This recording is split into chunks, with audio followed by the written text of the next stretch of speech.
Selamat siang Bandung.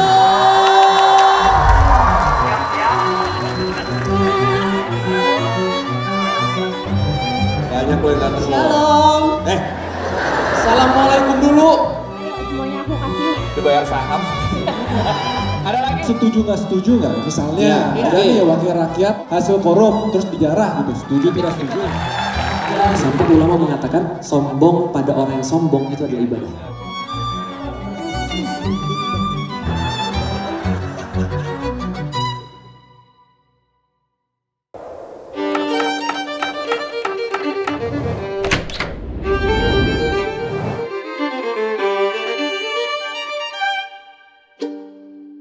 Semuanya. Waalaikumsalam. Make sure dulu takut dikira.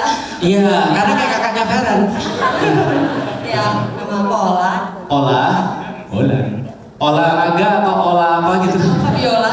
Oh, Fabiola. Pasti lahirnya di bulan Juli ya? No. Iya, Februari.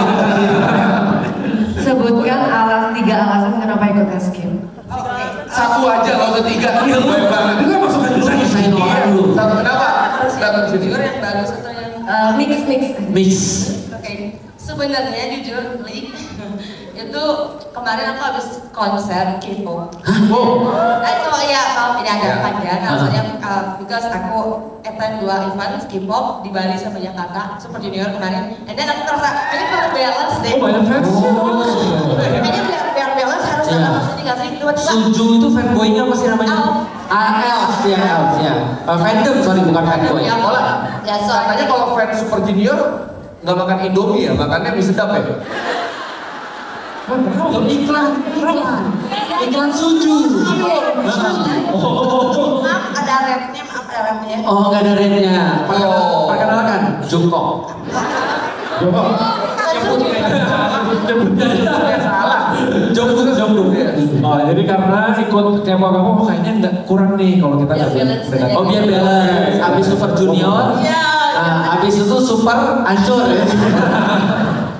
Tapi berarti Islam dari lahir? Iya, ya. Oke. Oke. Aku juga nyatet ya. Apa? Oh, dicatat. Oh, dicatat. Oh, salah. Apa? Persiapan question list. Oh bisa oke. Next, Kenalan dulu. C. Christine. Salam sejahtera bagi kita semua. Selamat ya. Calon pejabat. Damai ya rasanya. Damai. Terima kasih kamu sudah kasih tahu. Wih. Punya temen dia. Tadi diem lu? Tadi dia belum. Bener. Silakan Christine. Alasan datang ke sini karena saya pengen belajar. Belajar. Siapa tahu kalau sudah menemukan hidayahnya mungkin bisa waktunya. Mas.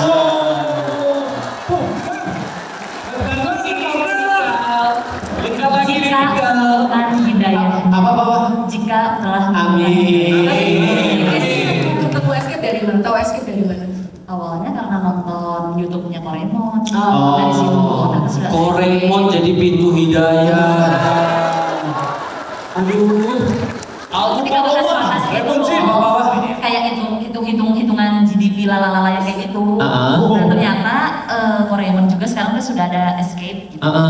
Jadi bukan hanya GDP aja ya. Iya. Tapi ada alasannya sama biar balance. Biar balance dunia sama. Tapi aku penasaran sih sebenarnya kan kalau mempelajari agama lain, sebenarnya gue sangat rekomendasiin. Bahkan orang punya satu agama ini misalnya, tapi dia sambil mempelajari yang lain gitu. Betul. Tapi tiap orang alasannya beda-beda. Ini alasannya apa?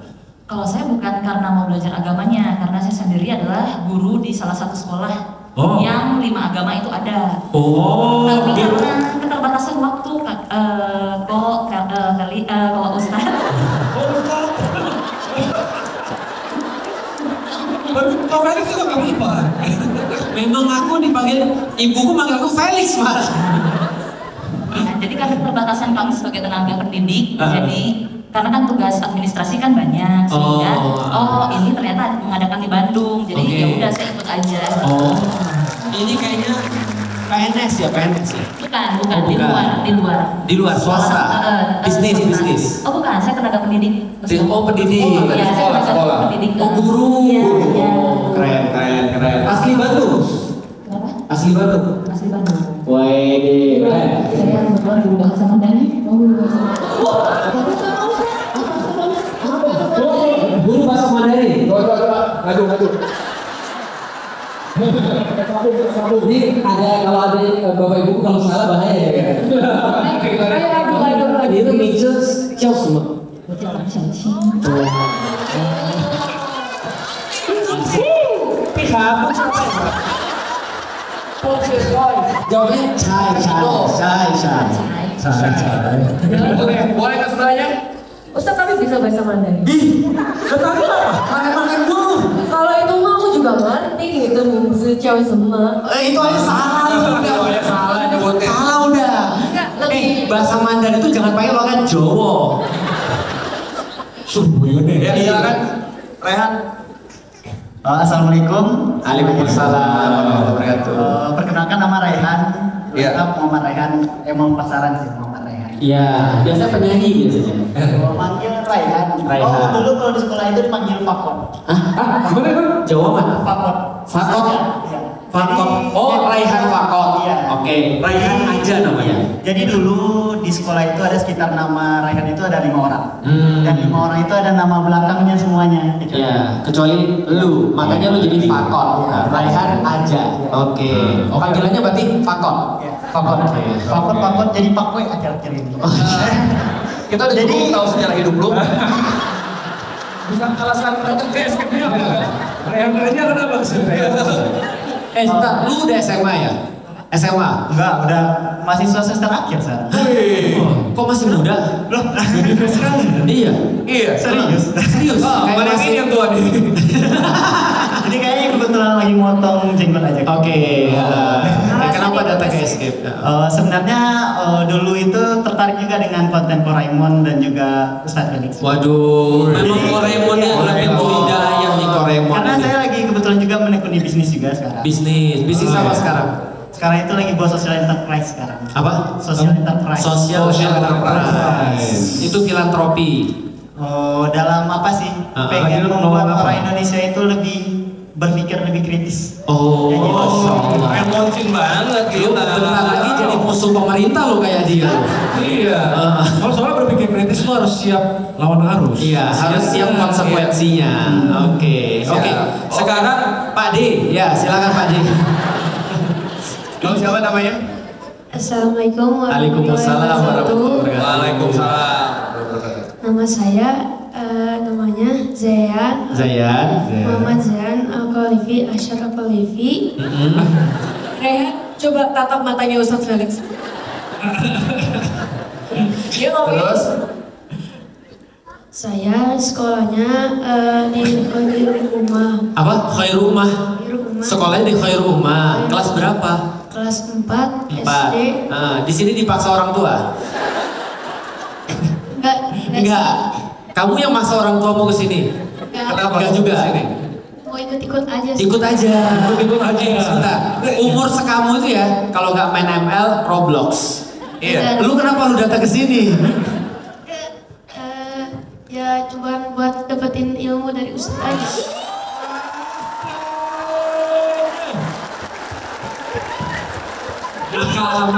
Nakama bro. Gila, ini baru. Sambil itu itu apa sih chat di WhatsApp teman gitu. Tapi di WhatsApp teman. Di sekolah kalau nggak salah udah punya grup sekolah. Tapi minggu depan ujian UTS. Kenapa lu datang ke sini bukan belajar?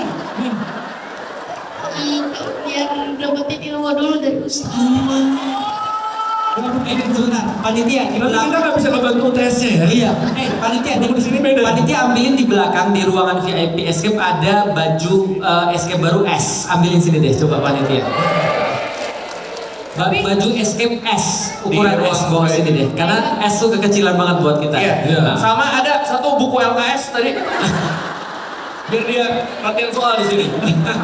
Tapi terus terang, Ustadz sangat impress, sangat terpesona dengan kamu yang berani nunjuk tangan tadi. Motivasimu apa berani nunjuk tangan gitu? Selain dipaksa orang tua. Apa? Selain dipaksa orang tua.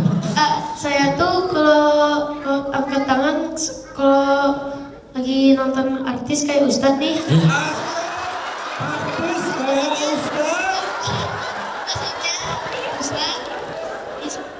ustadz atau artis yang lain terus dia ditunjuk, biasanya suka ngerasa kayak malu-malu gitu lah gara-gara dilihatin banyak orang. Oke, bagus. Oke, ini dari Ustadz Koi ya, dari Ustadz Koi buat Zayan.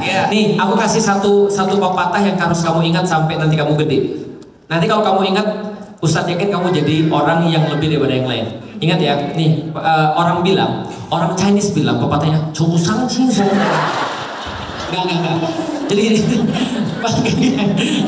ada pepatah bilang begini, mencari kesempatan itu lebih sulit daripada belajar. Kenapa? Learning is the easiest part. Belajar itu adalah bagian yang paling mudah, yang paling sulit mendapat kesempatan. Paham maksudnya? Nah, berarti kalau kamu nunjuk tadi, itu kamu lagi minta kesempatan. Ketika kamu sudah sampai ke depan, kamu bisa belajar nanti cara bicara, bisa belajar tuh cara perform dan segala macam. Tapi yang penting jangan hilangkan kalau sudah ada kesempatan. Oke? Nah, itu diingat-ingat. Oke, kita lanjut. Tapi saya ngerti nggak maksudnya Ustaz? Apa? Saya ngerti nggak maksudnya Ustaz? Dia ngerti lah, ngerti apa? Ngerti. Coba jelaskan lagi saya. Ngerti. Parah loh.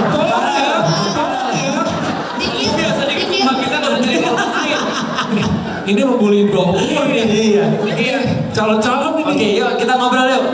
Lu Zayan tim kita ya ngelawan ini timnya Valen nih. Lawan mereka. Iya, lawan Saya mereka. gimana rasanya ketemu idola?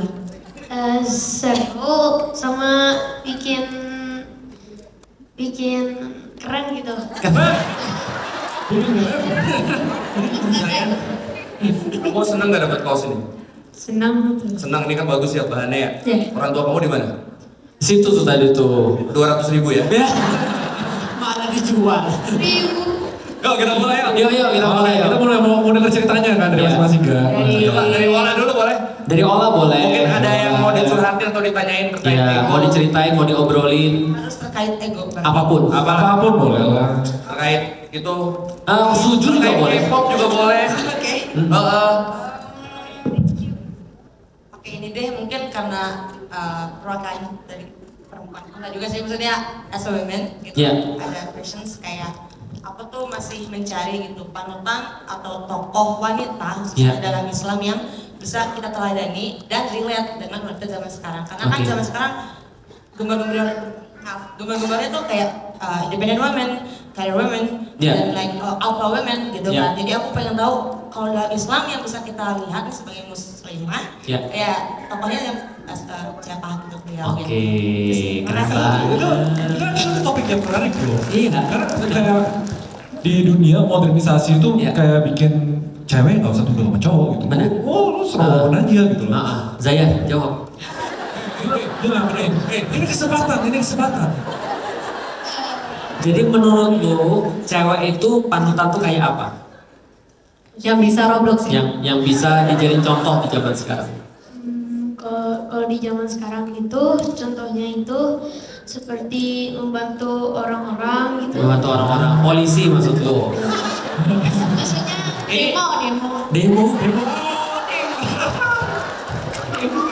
Demo membantu orang-orang. Oke, terus apa lagi kira-kira? Dan membantu istri juga. Membantu istri bukan ini. Kalau udah besar gitu. Kalau udah besar. Oh, itu berarti lu sebagai seorang suami membantu istri. Nah, contoh kalau lu misalnya nih memandang perempuan-perempuan yang paling hebat di dimanapun, lu jadi siapa sih contoh seorang perempuan yang hebat gitu? Atau kayak kalau misalnya udah gede, punya istri, pengen punya istri yang kayak gimana? Oh, ibunya Masih marah. 4 SD, guys. Enggak, ibu lu kayak apa? Sifat-sifat yang lu kagumi dari ibu lu? Baik. Suka nasihati. Marah-marah. Ngomongnya hati-hati ya. Baik, suka menasihati, terus Udah itu aja. Oh, lu belum tahu permasalahan lain di dunia ini ya? Baru itu aja ya? Dari jawaban saya kita tahu dia bukan jawab pertanyaan Ustadz tapi lagi ini ingat-ingat pelajaran PPKM. Senin kan ujian. Iya. Oh iya, Senin ujian Itu ya. recall ingatannya aja itu. Oke, aku kasih tahu sedikit di dalam Islam itu, sebelum di dalam Islam ya. Problematika zaman sekarang adalah Ini ada guyonan, ada meme. Mereka bilang gini, feminism 1.0 itu adalah feminism yang mengatakan we have to be equal with men. Kita harus setara dengan laki-laki. Itu adalah 1.0. Mereka bilang 2.0 adalah we don't need men. Kita nggak perlu lagi laki-laki. We can do ourselves. We can do it ourselves. Kita bisa ngelawan itu tanpa laki-laki. Kita nggak perlu laki-laki. Katanya ada meme yang ketiga adalah feminism 3.0. We are men. Jadi mereka yang jadi laki-laki, gitu kan ya. Nah, tapi sebenarnya kalau aku lihat, ini sebenarnya menggerus banget justru perempuan secara fitrahnya. Karena gini ya, kalau kita lihat laki-laki dan perempuan itu memang nggak bisa disamain, benar kan ya? Artinya laki-laki punya sesuatu yang perempuan nggak punya, perempuan punya sesuatu yang laki-laki juga nggak punya. Nah, karena itulah sebenarnya penempatan ini penting, bahwasanya tidak ada yang merasa untuk diopres satu sama lain. Peradaban dunia ini memandang bahwasanya either laki-laki yang diatur oleh wanita atau wanita yang diatur oleh laki-laki. Di dalam Islam enaknya itu semua gak usah kita pikirin. Kenapa? Karena laki-laki di dalam Islam tidak berhak atur wanita. Even a bit of it. Dan sebaliknya perempuan tidak layak juga mengatur laki-laki. Tapi keduanya diatur oleh Allah. Enak kan? Fair kan ya? Nah, dari titik itu kita bisa katakan bahwasanya Nabi Muhammad mengatakan ada 4 perempuan yang menjadi contoh sepanjang zaman. Pertama adalah Khadijah, yang kedua adalah Maryam. Maryam dan Khadijah ini adalah 2 perempuan yang paling baik di dunia dan di surga dan di dunia. Maryam tuh Maria di dalam keyakinan orang Kristen.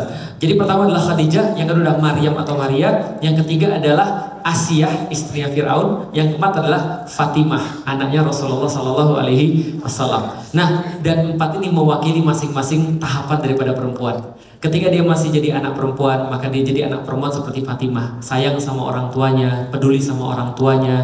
Lalu kemudian dia peduli banget, saking pedulinya dia nangis ketika ngeliat orang tuanya susah. Dia berusaha bantu orang tuanya, memberikan kebaikan, memberikan kebahagiaan pada orang tua. Itu yang pertama, Fatimah. Yang kedua, ketika dia sudah remaja, dia menjadi remaja seperti Maryam, menjaga dirinya, kehormatannya, kesuciannya. Maka kita tahu Bunda Maria atau Bunda Maryam adalah bunda yang terjaga kesuciannya di dunia. Maka dikatakan oleh Rasulullah, inilah wanita terbaik di dunia. Yang ketiga, kalau dia jadi seorang istri, dia menjadi istri seperti Khadijah. Dia memperingan beban-beban suaminya. Dia menjadi orang yang menjadi pusat daripada hidup suaminya. Tahu Rasulullah Muhammad itu ketika Futuh Mekah, ketika pembebasan kota Mekah, orang-orang lain selebrasi, beliau 2 malam itu buat tenda di makamnya Khadijah. Coba bayangin ya. Jadi kayak gini, coba lu bayangin ya. Kayak orang sudah berhasil, satu pencapaian besar dalam hidupnya, orang-orang lain semua selebrasi, dia kayak pengen bilang sama istrinya Khadijah, lihat yang kita omongin dari dulu, sekarang jadi. Lihat apa yang kita usahain selama ini, lihat uangmu dulu kemana. Sekarang kita lihat dulu kita dibilang gila, sekarang orang bisa lihat hasilnya. Itu Rasulullah sangat baper sama Bunda Khadijah. Ketika dia punya suami yang jahat, maka dia berusaha kayak Asiyah. Ini lucunya adalah sekaligus semua perempuan nanya sama aku, kenapa laki-laki dapat surganya ada perempuan, bidadari? Lalu apa surga buat perempuan? Surga buat perempuan rumah. Ada rumah. Karena perempuan ternyata secara psikologi paling seneng rumah. Makanya Asiyah ketika dizolimi sama Fir'aun, dia bilang, ya Allah, lindungi saya daripada dosa-dosa Fir'aun dan buatkan saya rumah di surga. Pas dizolimi minta rumah. Paham gak sih? Iya. Kalau lu dizolimi misalnya, lu bilang apa? Baleslah ya Allah. Iya, bunuh dia ya Allah. Baleslah. Parah dulu dapat rumah, yang penting dia mati. Iya kan? Ya. Kalau kita, tapi kalau cewek dizolimi, ya Allah minta rumah ya Allah. Itu Asiyah. Tapi rumahnya di surga ya? Rumahnya di surga. Artinya itu adalah yang bisa kita teladani sampai dengan sekarang. Maka itu timeless. Itu timeless story and timeless pelajaran yang memang sampai akhir zaman dari 4 itu. Dan selalu bisa relate sama kehidupan. Itu sih sebenarnya. Itu kayak berkesinambungan semua ya Us ya? Iya. Maka kalau lu sekarang nih harus seperti Maria. Nanti bisa dijawab sama kawanku Kristen ini. Wih. Pasti dia takut ditanya, Maria tuh gimana Fer? Gitu. Udah jelas jawabannya. Terima kasih Pak. Ya, pasti pertanyaan kayak gini. Terus kalau di peradaban modern siapa? Oke. Nah, itu kan sifat-sifat kayak kan abstrak kan gitu. Iya. Kalau misalnya nggak ada di peradaban modern yang bisa kita aspirasikan. Nah, hebatnya Allah itu hebatnya Allah dan Rasul ketika ngasih kita sebuah contoh. Maka contoh timeless ini bukan nama, tapi memang sifat. Dan aku lihat sebagaimana wafatnya Rasulullah wafat, tidak ada satupun orang yang bisa mewakili Rasulullah.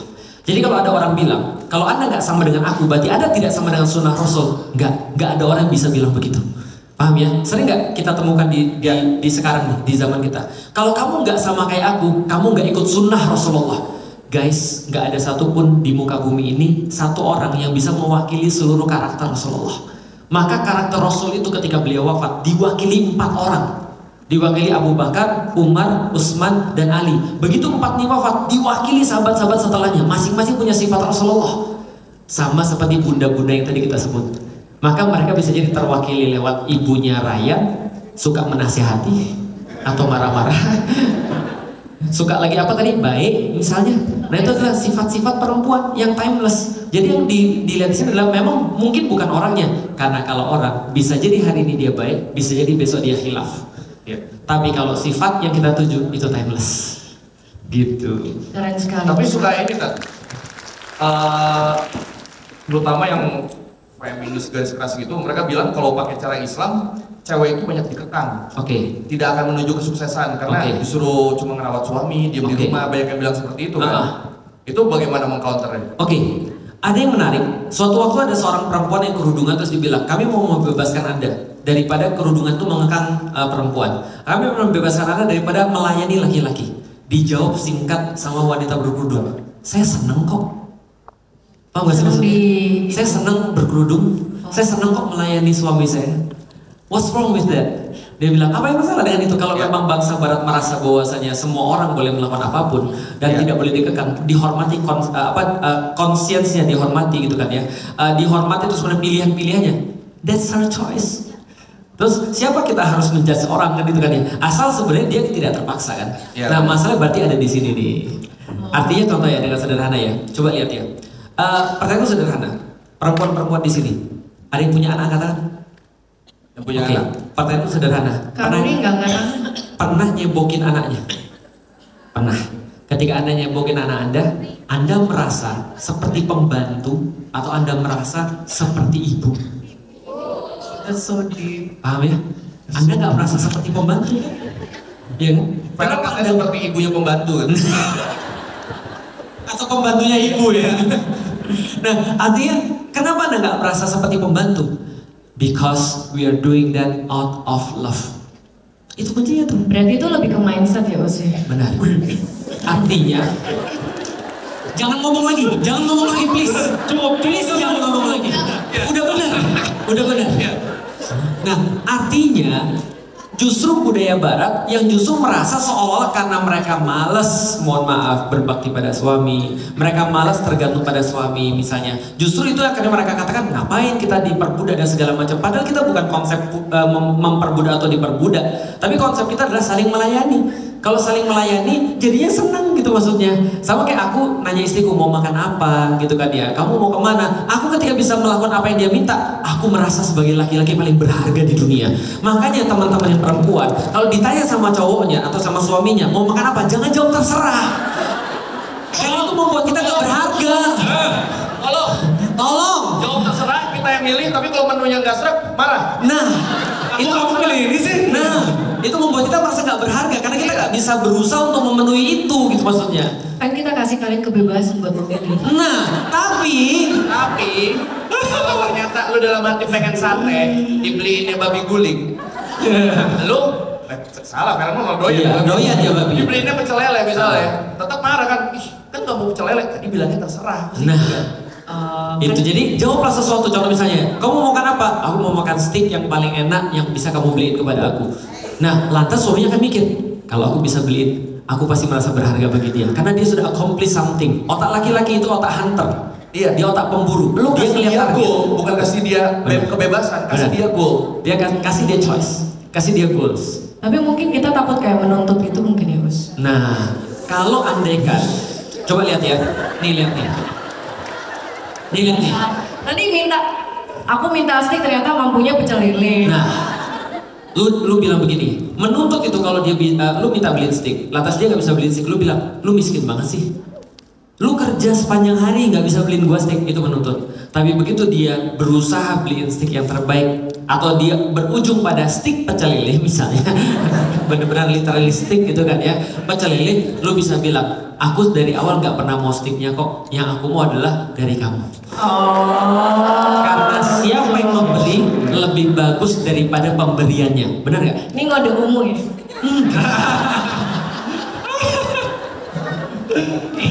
Lanjut. Cici, Gimana dong ceritanya? apa yang bisa kita bantu supaya hidayahnya lebih dekat? Asik. Sasha ada di sini. Ini karpet buat sholat kan? Beda. karpet Kalau buat sholat Itu namanya sejadah. Tolong ya. Karpet buat sholat. Apa bedanya karpet buat sholat dengan karpet tidak buat sholat? Nggak ngerti, bentuknya sama. Bentuknya ya sih. Cuma sama. ukurannya lebih gede aja. Ya silakan Cici. Sebenarnya tadi sudah ke-spill sih Oh. saat Ustadz ngomong kalau kita sombong sama orang yang sombong itu ibadah. Wih. Nah, Ada siapa nih? Mau sombong ke siapa nih? Ayo kita bantu. Bukan soal itu. Nah. Jadi begini, kalau jadi tenaga pendidik itu kan sebenarnya kalau kita sama anak-anak tuh seru aja ya. Ya. Anak-anak tuh kalau di kita tuh jarang banget yang sampai sakit hati apalagi baperan gitu. Ya. Tapi biasanya kami ini kejeduk oleh respon dari orang tua muridnya. Ya. Gitu. Awal saya jadi tenaga pendidik itu kan karena saya termotivasi ya di gereja gitu. Mau berdiri bagi generasi gitu, mentransfer ilmu. Hidup bisa tuh ya. Melakukan tugas Yesus, mendidik manusia. Yes, terima kasih udah menyebarkan Kristen di sini. Gitu sih. Nah akhirnya setelah saya doa gitu ya puasa, ya udah akhirnya saya belajar, terus saya belajar jauh juga tuh ke sumbernya gitu. Iya. Dan saya akhirnya berdiri sebagai tenaga pendidik, berdiri bagi generasi. Namun sepanjang perjalanan sebagai tenaga pendidik itu, saya terbentur oleh respon dari orang tua murid yang kalau anaknya didisiplinkan setelah kesepakatan terjadi gitu ya, misalkan di sekolah itu ada kesepakatan kelas, ada Iya. peraturan tata tertib, Betul. dan juga ada ketika anak melakukan pelanggaran atau kesalahan itu kan ada Iya. disiplinernya gitu.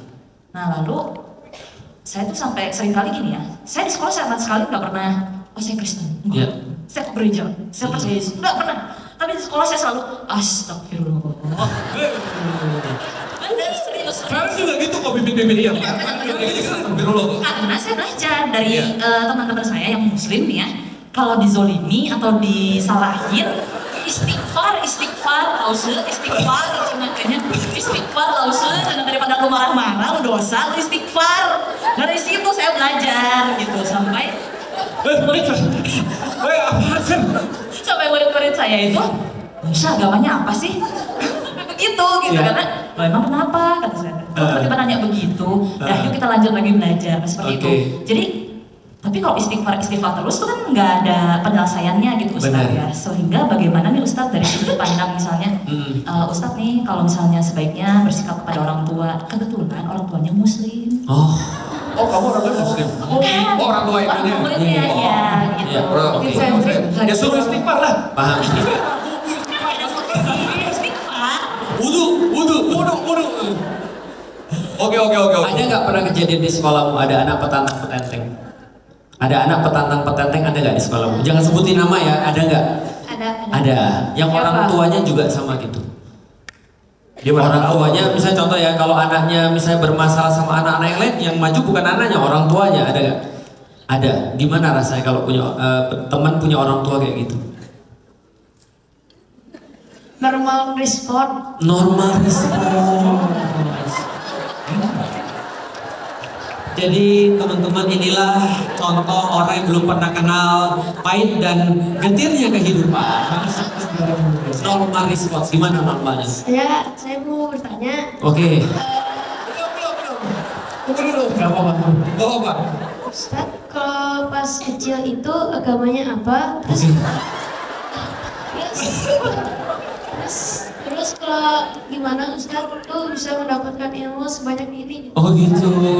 Coba kita panggil orang tua Ustadz ya. Sebentar ya Cici ya. Itu lihat tuh ada mamanya Ustadz tuh.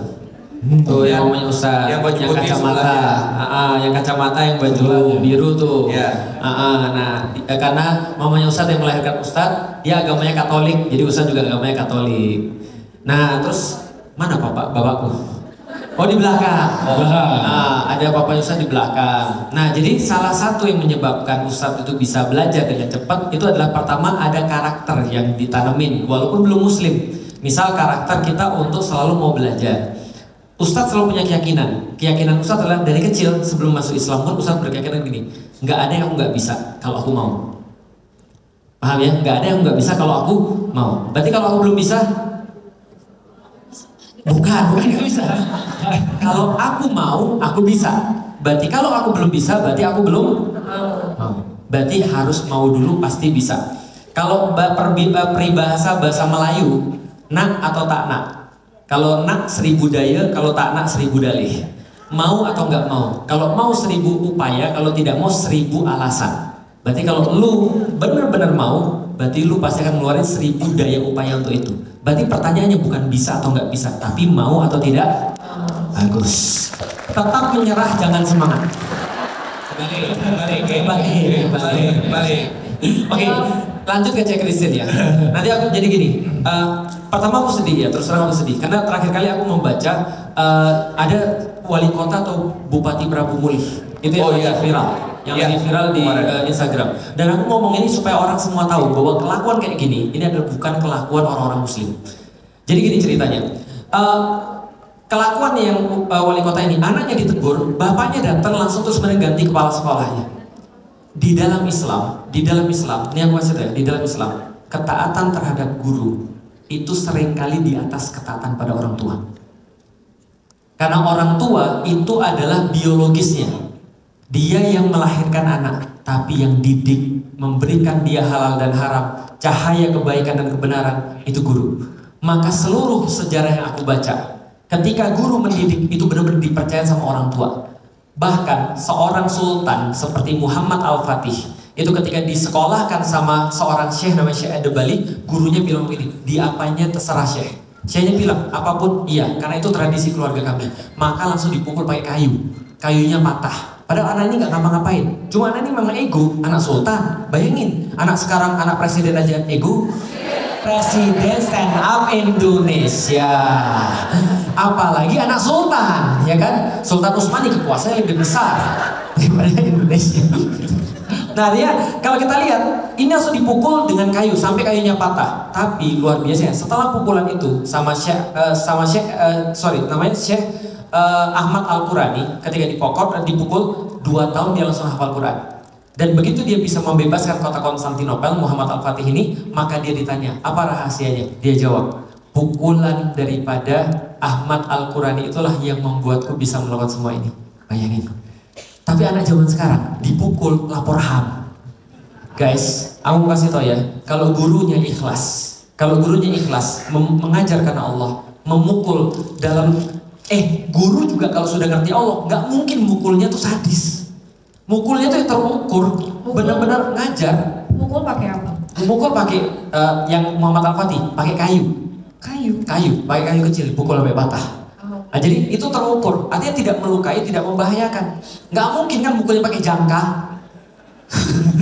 Itu tusuk namanya. Nah, atau mukulnya nggak mungkin pakai cemeti kan nggak mungkin, itu mencambuk. Nah, ingat ya, kalau guru sudah seperti itu semua barokah.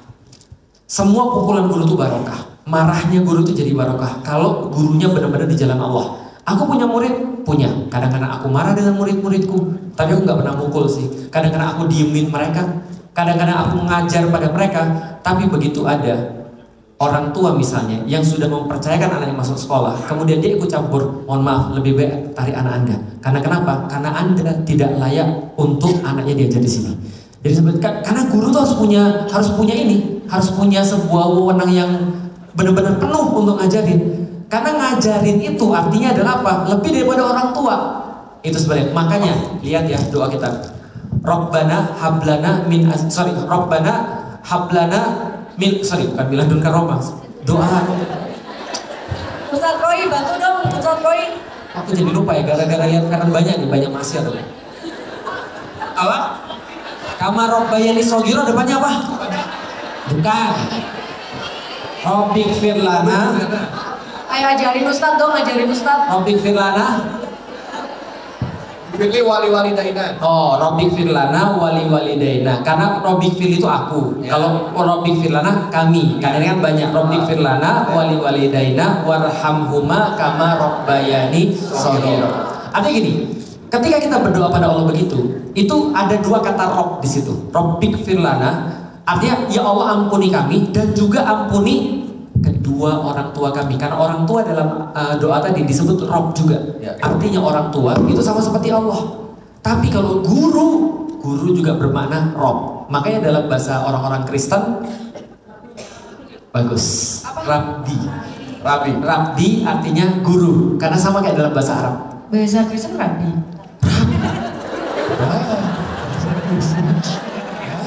Ini ada papi mami loh nih.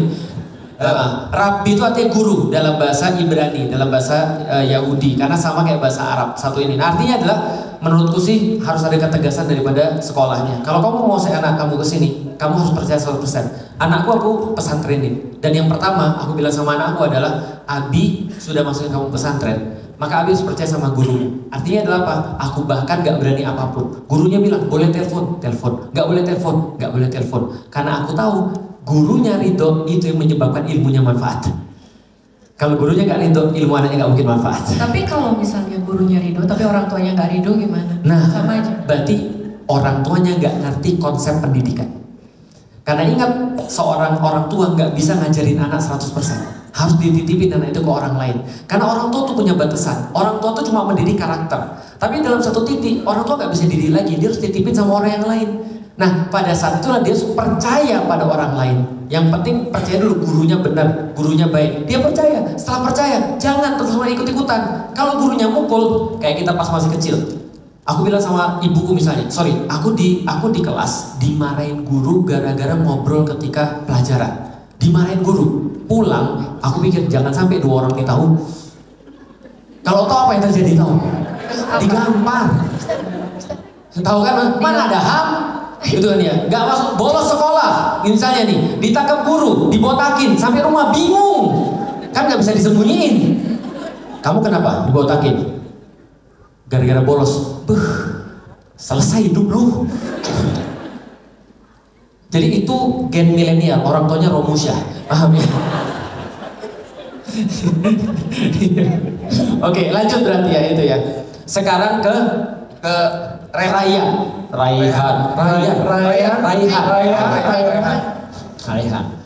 Nanti kamu yang jawab pertanyaan kakak Raihan ya.